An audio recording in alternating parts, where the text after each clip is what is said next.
ഒരു വ്യക്തി കോൺഗ്രസ് പാർട്ടി മാറി കോൺഗ്രസ് പാർട്ടിയിൽ നിന്ന് കമ്മ്യൂണിസ്റ്റ് പാർട്ടിയിലേക്ക് എത്തിയാൽ എത്രത്തോളം വർഗീയമാകുമെന്നതിൻ്റെ ഒരു ഒടുവിലത്തെ ഉദാഹരണമാണ് ഈ വ്യക്തി നടത്തിയ ഒരു പരാമർശം.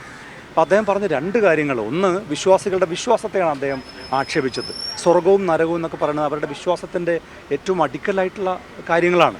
അപ്പോൾ അതിനെ എവിടെയോ കിടക്കുന്നൊരു സ്വർഗം, അത് ലീഗുകാർ കണ്ടുപിടിച്ച സാധനം എന്ന നിലക്കാണ് അദ്ദേഹം ആക്ഷേപിക്കുന്നത്. എന്തോ അങ്ങനത്തെ ഒരു സംഭവമാണെന്ന നിലക്കാണ് അദ്ദേഹം ആക്ഷേപിച്ചത്. എവിടെയോ കിടക്കുന്ന ഒരു സ്വർഗത്തിന് വേണ്ടി ലീഗുകാർ ഇവിടെ എന്തോ കുഴപ്പമുണ്ടാക്കുന്നു. അത് മുസ്ലിങ്ങളെ സംബന്ധിച്ചിടത്തോളം അല്ലെങ്കിൽ ഇസ്ലാം മത വിശ്വാസികളെ സംബന്ധിച്ചിടത്തോളം അവരുടെ വിശ്വാസത്തിൻ്റെ ഭാഗമായിട്ടൊരു കാര്യമാണ്. അതിനെ അവഹേളിക്കാൻ അദ്ദേഹത്തിന് ആരാണ് ലൈസൻസ് കൊടുത്തത്?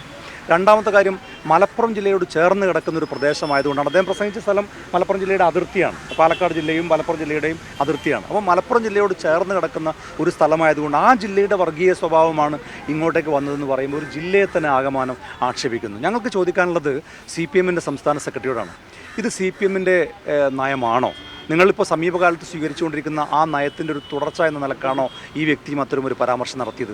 നിങ്ങളിതിനെ പിന്തുണയ്ക്കുന്നുണ്ടോ?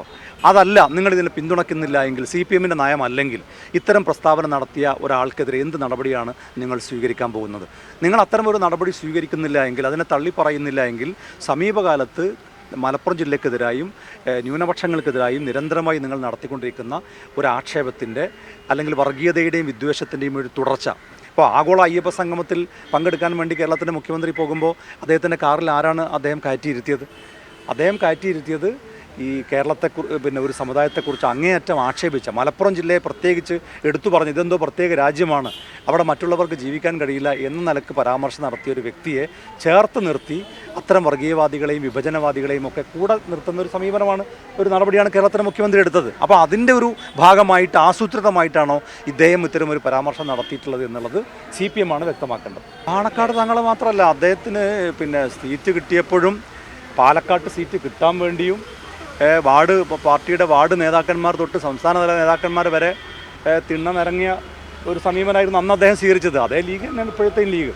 പക്ഷേ ഇത് ഞാൻ മനസ്സിലാക്കുന്നത് പാർട്ടി തലത്തിൽ കൂടിയാലോചിച്ച് ഈ പറയുന്നത് പോലെ ഒരു വ്യത്യസ്ത സമുദായങ്ങൾക്ക് തമ്മിൽ ഒരു വിഭാഗീയത ഉണ്ടാക്കി ഭൂരിപക്ഷ വർഗീയതയെ താലോലിക്കുന്ന ഒരു സമീപനം നയപരമായി തന്നെ പാർട്ടി സ്വീകരിച്ചിരിക്കുന്നുവെന്നും അതിൻ്റെ ഭാഗമായി ഒരു നിന്ന് കൊടുക്കുന്ന ഒരു പ്രസ്താവനയാണ് അദ്ദേഹം നടത്തിയെന്നുള്ളതാണ് ഞാൻ മനസ്സിലാക്കുന്നത്. അതല്ലെങ്കിൽ CPM നേതൃത്വമാണ് വ്യക്തമാക്കേണ്ടത്.